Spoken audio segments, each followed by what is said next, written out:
Tere kõigile minu poolt.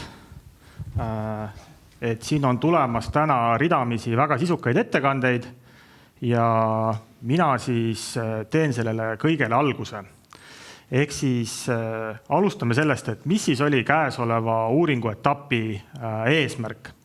Et eesmärgiks oli ühel kindlal uuringualal selgitada välja parim võimalik tehnoloogia Eesti fosforiidi tööstuslikuks väärindamiseks ja siis samuti vaadata ka kaasnevaid ressursse ning majandusliku mõttekuse korral püüda leida viise ka nende väärindamiseks.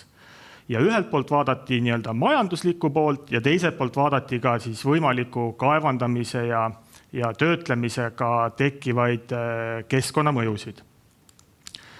Siri juba siin projektimeeskonnast natuke rääkis, et siin on ka siis toodud välja nimed, ma ütleks sellisel tuumikrühmal, et kindlasti neid inimesi, kes oli kaasatud, oli veel ja veel nii geoloogiateenistusest endast kui ka laiemalt ülikoolide juurest ja ka välismaalt.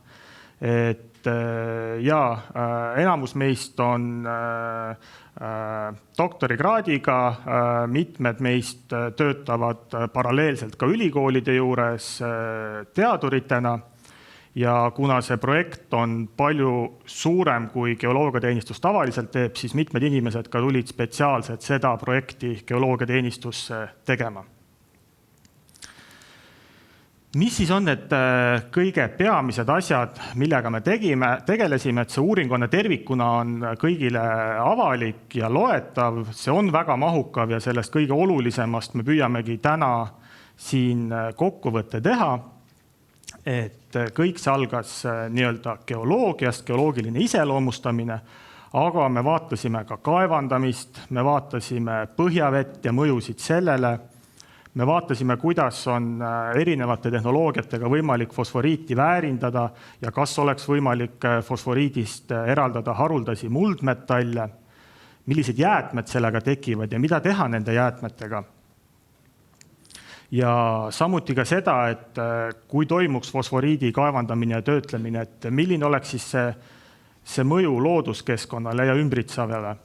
Ja samuti ka siis majanduspoole, ehk mis oleks kõigi nende protsesside kulu, ehk siis tulunumbreid on ju suhteliselt lihtne kokku lüüa, aga mida see kõik siis ka maksma läheks ja milline on siis see sotsiaalmajanduslik analüüs. Nüüd sellest kõigest me räägime veel täna põhjalikumalt, aga niimoodi, et anda niisugune esmane ülevaade, et siis selle uuringu üks oluline fookuskoht või rõhk oli siis sellele, et me analüüsisime fosforiidi väärindamist kahel erineval tehnoloogial.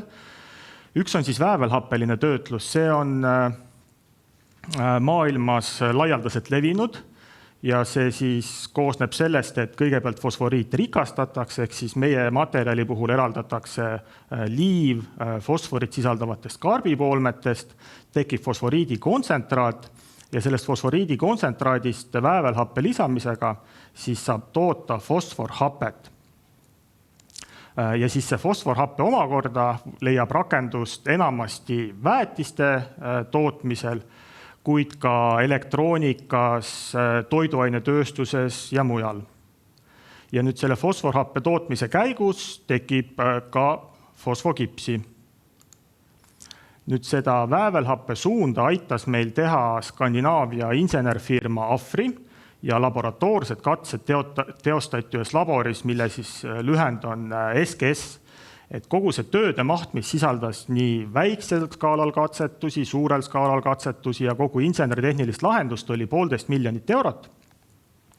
Selle peamine tulemus on see, et jah, et tehniliselt on täiesti võimalik toota meie materjalist toodet, mida on võimalik turul turustada. See fosforhappe on igati hea ja kvaliteetne. Aga kui me tuleme nüüd nii-öelda majandusliku arvestuse juurde, siis sellise fosforhappe tehase rajamine kulutaks või vajaks umbes 1,1 miljardi euro suurust investeeringut. Ja kui siis vaadelda tulu, mida see aastate jooksul tooks, siis nüüdis puhas väärtus oleks umbes 0,5 miljardi euro juures negatiivne, ehk siis majanduslikult see ei oleks majanduslikult tasuv. Teine tehnoloogiline suund, mis me vaatasime, on soolhappe töötlus. Ka siin toimub enne rikastamine, aga see rikastamine on tehniliselt näeb teistsugune välja. Selle rikastamise käigus ei teki mitte fosforiidi kontsentraat nagu tavaliselt, vaid dikaltsiumfosfaat, see on niisugune fosforiühend, mida on võimalik kasutada loomasöödana. Ja selles rikastamise käigus tekib samuti rikastusjääk, mis tinglikult on võrreldav flotoliivaga, aga tekib ka kipsi, et seda me nimetame kipsiks sellepärast, et see ei sisalda fosforijääki nagu siis fosfokips, aga keemiliselt siis kaltsiumsulfaat, selline valge kips tekib. Ja nüüd sellest dikaltsiumfosfaadist, seda on võimalik edasi töödelda fosforhappeks. Ja nüüd selle fosforhappe töötlemise käiguks on meil jällegi vaja väävelhapet nagu eelmise protsessi puhul ja siinkohal tekib nii fosforhapet kui ka fosfokipsi.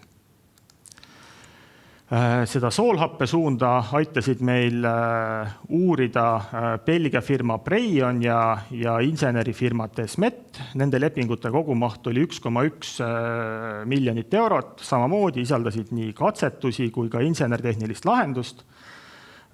Selle peamine tulemus oli samuti, et jah, tehniliselt on võimalik toota, tooted on kvaliteetsed ja turustatavad, kuid ka siin puhul on majanduslik arvutus negatiivne. See majab veel suuremat investeeringut kui väävelhappesuund, eelkõige just sellepärast, et see esimene joonisel olnud rikastamise etapp on tehniliselt keerulisem ja siis selle kapitalikulu investeering on suurem, kulukam.